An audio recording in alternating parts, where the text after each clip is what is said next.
George Washington's Secret, read by Swish Diablo. Read by Swish Diablo. It was an early afternoon of June when Jason arrived at his family's old cabin in Vermont. He was going to stay there for 2 weeks to relax and do some fishing and hiking. His family has owned the cabin since the late 1700s.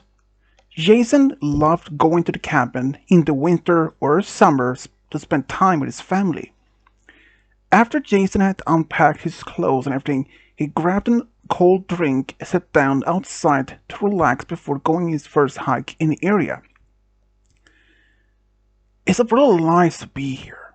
It's the paradise for me compared to being back in the big city life, said Jason.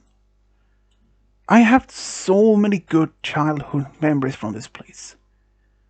After Jason finished his cold drink, he decided to walk around to see how much had changed since his last visit with his family during the Christmas season.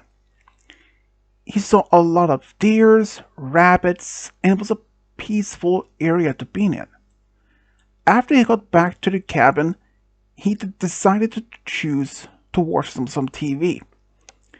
It was Jason's dad who had installed electricity and running waters to the old cabin. He wanted his family to come too, with him, this time, but sadly his parents was unable since they had their works.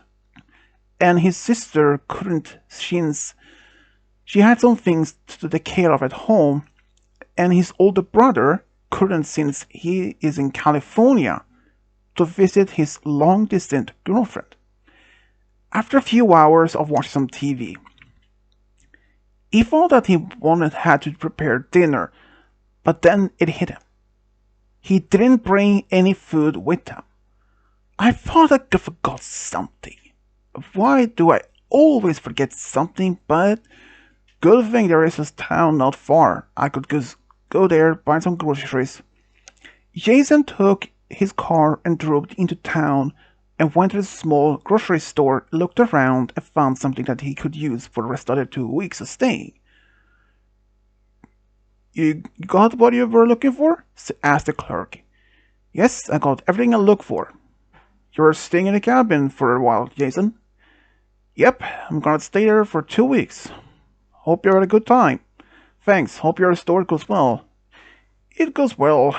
I can't complain about it. Jason laughed and the clerk laughed with him too. After that he paid for his stuff, he said goodbye to the clerk and went back to the cabin. There he started to prepare some soup for dinner since he was a little lazy to make anything bigger for dinner. While he was letting the soup to be ready, he went to his room, lay down for a little bit, and he fell asleep.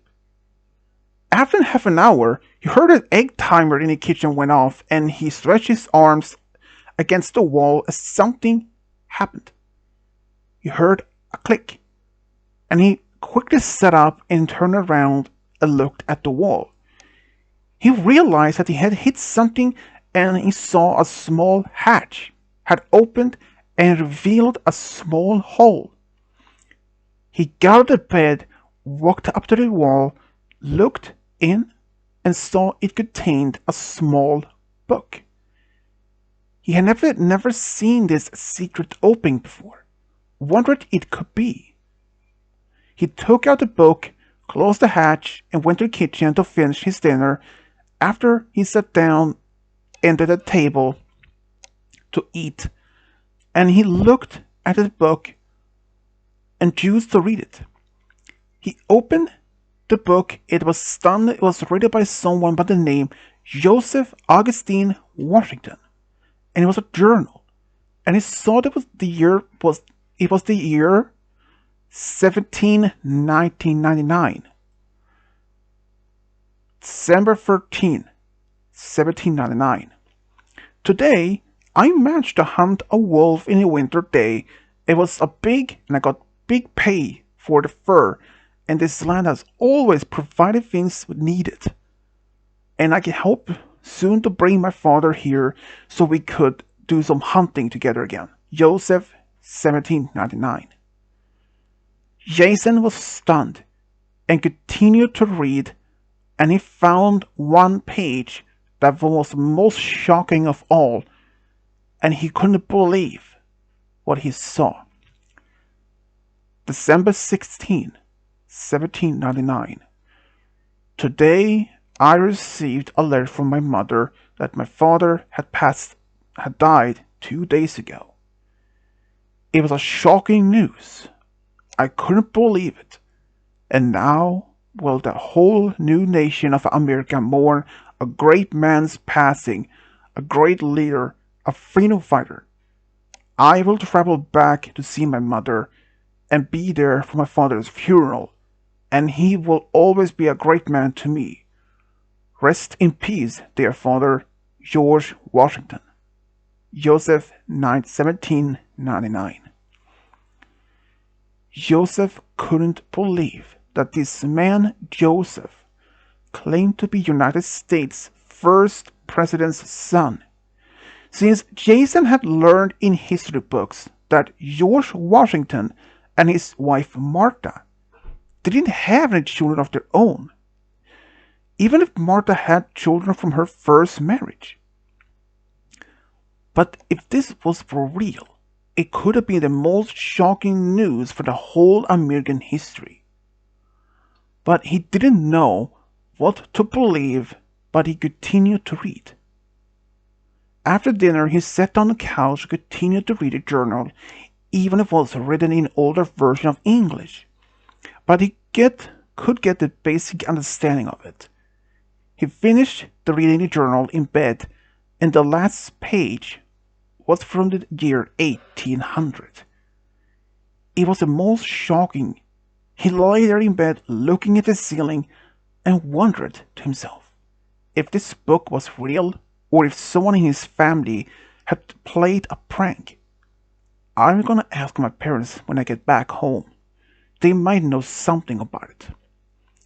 The rest of the 2 weeks, Jason enjoyed his time staying at the cabin. But still one thing had on his mind. It was a journal that he found. After 2 weeks, he closed the cabin, drove all the way back home to Richmond, Virginia. Even on his ride home, he still thought of the book, and when he arrived to his parents' house, he drove up, took the book from his suitcase, and went to the house, knocked on the door, and his mom opened the door. "Jason, sweetie, you're home early from your trip," said Mary. "Hey, Mom. Yes, I'm home. I wanted to stop by to ask you and Dad something." "Of course. Come in. Your dad is in the living room." He walked in and went to the living room where he found his dad watching some TV. He saw his son and smiled at him. "Hello, son. Hope you had a good time at your family cabin," said Robert. "I did, and it's something I wanted to ask you too." "What is it? What do you want to ask?" Jason sat down in the armchair and looked at his parents a bit nervous. "Well, I found this journal in my old room at the cabin, and it's written by someone named Joseph Augustine Washington, and it claims to be George Washington's son. We all know Washington didn't have any biological children of his own." Both his parents looked shocked at him, and he showed them the journal, and his dad looked through it, and when he was stunned that he couldn't believe it. "I don't know if this is real or fake. Do you two know anything about it?" "Well, son, all I can tell you, there is an old family legend that your 8 times great-grandfather was the son of George Washington. But over time, no one didn't know or believe it. Why even I haven't heard about it until now?" asked Jason. "Jason, we didn't know if we would keep telling this story, even if it's not real or not, since there was nothing we could prove it was real or not," said Mary. "But this book could likely be the first proof, right, Dad?" Jason's dad looked at the journal and looked at his son, and even he was stunned and he didn't know. "But there is something written on the first page. Did you see it?" "No, I must have missed it. What does it say? To my beloved son Joseph, from your father, George Washington. Jason saw it and saw the signature and then had an idea. Dad, how about we go to a writing expert and have them verified if the signature is Washington and if this could prove or do a DNA test to prove as it actually is real? Robert said, well, I know one in Washington, D.C. We can go there tomorrow. Great! I can't wait! I will keep it safe until then. Jason took the journal and gave his parents a hug and they went home. During that day, Jason was excited and nervous if this could be the real thing. The next day, Jason and his dad went to Washington, D.C. and looked up the writing expert, and they told the whole story. First, the man didn't know if he could believe it, but he agreed to have it checked.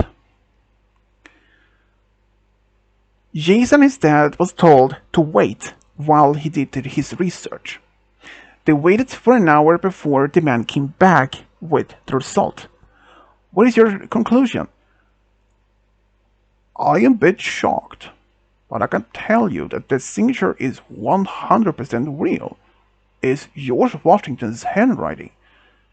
Dad, do you think we can have this to the court as a test?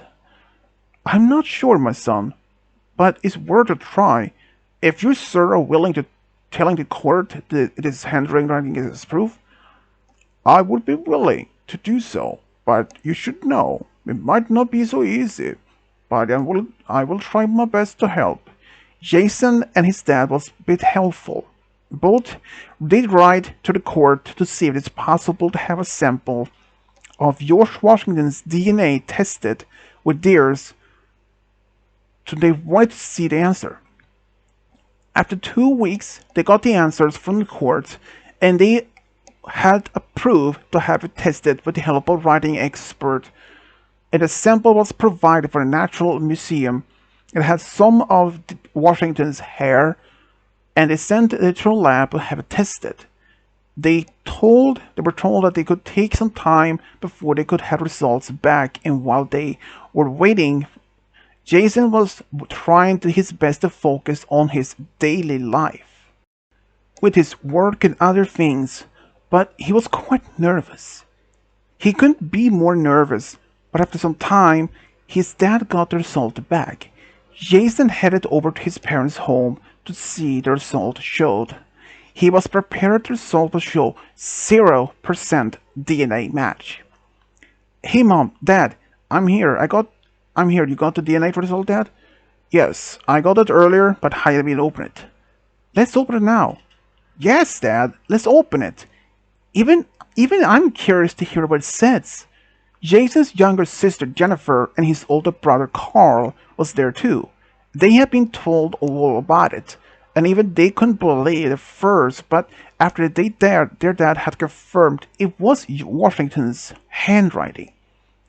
Jason's dad opened the envelope, read the result, and his eyes got big when he saw the results of the DNA test. Dad, what did the test show? The DNA test showed 99.9% match with the sample that the museum provided. All of them couldn't believe that they just heard that the DNA results showed them that they are descended of United States first President George Washington. Dad, can I see it? Robert handed over the result and Jason looked at it, and his eyes got big too. He couldn't believe it. He showed it to his siblings too. I can't believe that the journal actually proved the old family legend it was real. I can't believe it. Me neither. It is something to be proud of, though, said Jennifer. That's for sure. To be proud of. I can't believe it, said Carl. Should we publish this to the public? Asked Jason. I don't know about it, but maybe it'd be best to keep it within the family and only tell those that we can trust, said Carl. Your brother has a good point. I think it's best to keep it to ourselves, said Robert. Might be the best, but I'm sure the Washington family might have been informed by it too, but I'm not so sure. That's possible they might have been informed, said Robert. Both of the whole family agreed not to tell anyone except those close friends, family, relatives they could trust to keep it secret. Jason's trip to the old family cabin gave him and his family the absolute final proof of them being direct related to the first president of the United States. It's a great honor to them, and Jason couldn't have been more happier and feeling proud. At the same time, and he hopes one day to tell his story of to his future children of that he found the family legend of being the direct descendant of Washington to be real. The end.